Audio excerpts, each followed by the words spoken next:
आगे भी उनके जरिए सदन पर नजर बनी हुई है। इधर बीजेपी के वरिष्ठ नेता और दिमनी से बीजेपी के विधायक नरेंद्र सिंह तोमर मध्य प्रदेश विधानसभा के अध्यक्ष बन गए हैं। सीएम डॉक्टर मोहन यादव ने तोमर के नाम का प्रस्ताव रखा और नेता प्रतिपक्ष उमंग सिंघार ने उनका समर्थन किया। इस तरह तोमर निर्विरोध स्पीकर चुने गए। पूर्व सीएम शिवराज सिंह चौहान ने तोमर को बधाई दी। उन्होंने कहा कि तोमर एक व्यक्ति नहीं, पूरी संस्था है। बीजेपी विधायक प्रहलाद पटेल ने कहा कि हम सब ने मिलकर मध्य प्रदेश को नई ऊंचाई पर ले जाने का काम शुरू किया था। विधायक रामनिवास रावत ने भी तोमर को विधानसभा स्पीकर बनने पर बधाई दी। श्री नरेंद्र सिंह जी तोमर जो मध्य प्रदेश की 16वीं विधानसभा के 19वें अध्यक्ष बने हैं, मैं उनको अपनी ओर से हार्दिक बधाई देता हूं, शुभकामना देता हूं। और ये हमारा आज का, मैं आपके साथ साथ मेरे मित्र सिंगार जी को और उनके दल को भी बधाई देना चाहूंगा कि ये आपके व्यक्तित्व का विशालता है, जिसके कारण से हमने सर्वानुमति रूप से आपका ये निर्वाचन संपन्न कराया। माननीय नरेंद्र सिंह जी तोमर, जिनका व्यक्तित्व ही अपने आप में हम सब के लिए एक, खास करके मध्य प्रदेश की राजनीति में कुछ ही सर्वमान्य नाम है, जिनमें से माननीय नरेंद्र सिंह जी तोमर का नाम एक ऐसा है जिनके कारण से चाहे कोई भी दल का हो, कोई भी व्यक्ति हो, आपके लंबे राजनीतिक जीवन काल में युवा मोर्चा से मैं आपके संबंध में रहा हूं। आप व्यक्तिगत रूप से कई मामलों में मेरे अपने उज्जैन जिले के आप प्रभारी मंत्री भी रहे।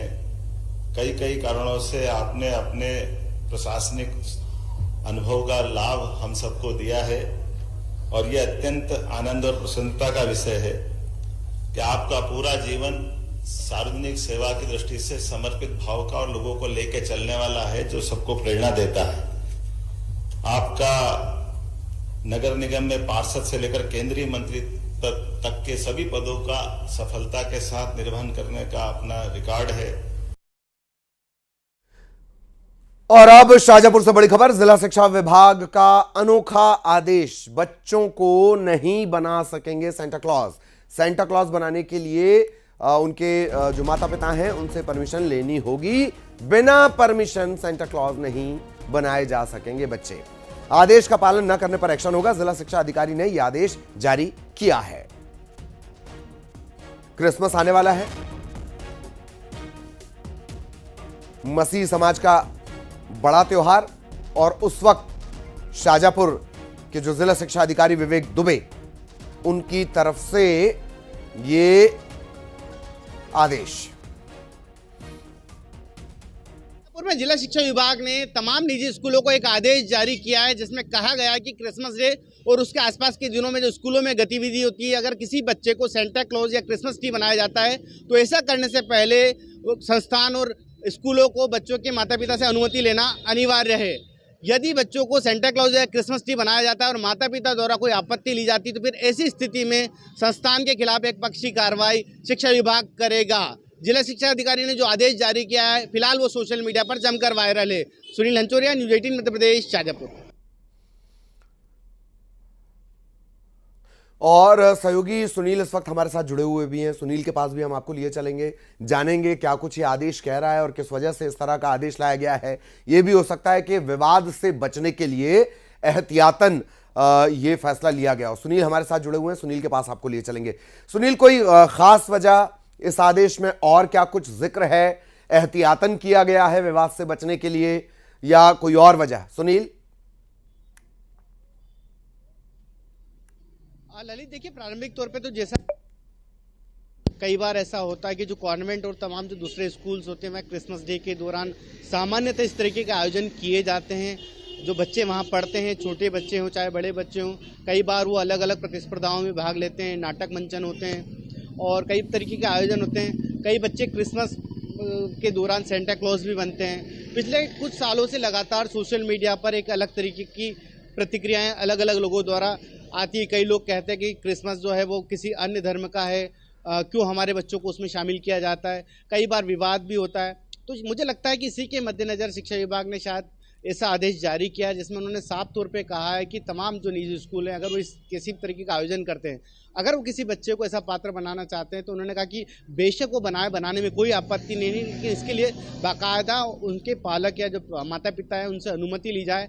अगर बिना अनुमति के उन्होंने किसी को सेंटा क्लॉज, क्रिसमस ट्री या कोई पात्र बनाया और उसके बाद माता पिता को जानकारी में आने के बाद अगर वो कोई विवाद होता है तो फिर उसके बाद स्कूल के खिलाफ एक्शन लिया जाएगा। हालांकि निजी स्कूल की तरफ से अभी तक इस पूरे मामले में कोई रिएक्शंस नहीं आया है, लेकिन सोशल मीडिया पर ये जो पूरा आदेश है जमकर वायरल हो रहा है और मेरी जानकारी के मुताबिक पहली बार एक ऐसा आदेश जो है वो जाहिरा तौर पर ये आपका कहना सही है, पहली बार इस तरह का आदेश है। हालांकि एक तरफा कार्रवाई वाली जो बात है उस पर लेकर जरूर सवाल खड़े होंगे। बहुत बहुत शुक्रिया आपका इस तमाम जानकारी के लिए और सहयोगी सुनील विस्तार से जानकारी दे रहे थे। दूसरी बड़ी खबर का रुख करेंगे भोपाल से। लाउड स्पीकर वॉल्यूम पर कल से एक्शन शुरू हो जाएगा। वॉल्यूम को कंट्रोल करने का आज आखिरी दिन है। 2 से ज्यादा साउंड बॉक्स बजाने पर पाबंदी रहेगी।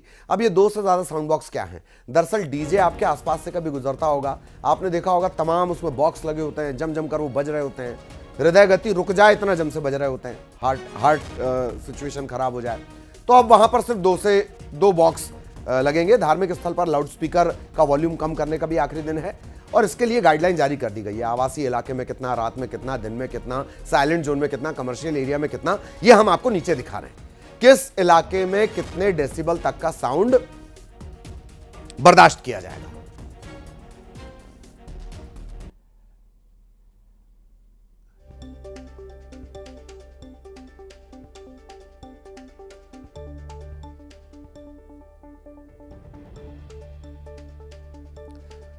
तो वॉल्यूम कम करने का यह आखिरी दिन।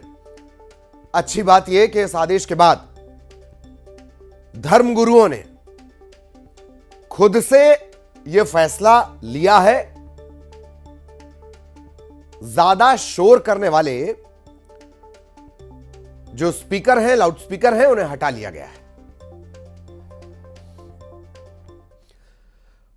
खबर इंदौर से, जहां एक सोशल मीडिया इन्फ्लुएंसर जो ओए इंदौरी नाम का इसका जो ग्रुप है, इसके इन्फ्लुएंसर पर रेप का केस दर्ज हुआ है। रॉबिन इसका नाम है। शादी का झांसा देकर रेप करने का आरोप। इंस्टा रील बनाने का यह काम करता है। रॉबिन के 7 मिलियन फॉलोअर हैं।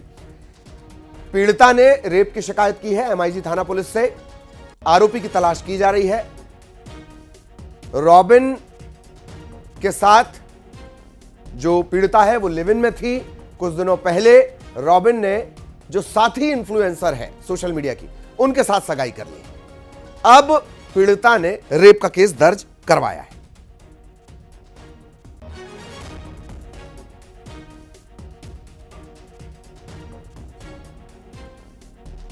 शिकायत पे 376 बलात्कार का एफआईआर जो है दर्ज हुआ है। इसमें पीड़िता नेहरू नगर में नौकरी करने के लिए किराए से रहने आई थी और उसके साथ में जो उसका साथी था वो शादी की बात करके और उसके साथ रहता रहा और उसके साथ शारीरिक संबंध भी बना है। और जब पीड़िता को लगा कि उसने उसके शारीरिक शोषण किया है और उसके साथ शादी नहीं कर रहा है, इस बात को लेके फिर उसने एफआईआर दर्ज कराई।